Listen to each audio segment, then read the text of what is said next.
So it's grilling season. I'm excited to pop out the grill, and when I tried to ignite it and fire up the grill, this is what I heard, or what I didn't hear.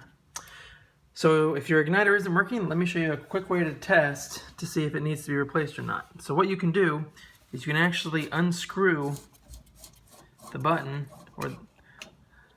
and there's actually a AA battery underneath there, and as you can see, this one is corroded.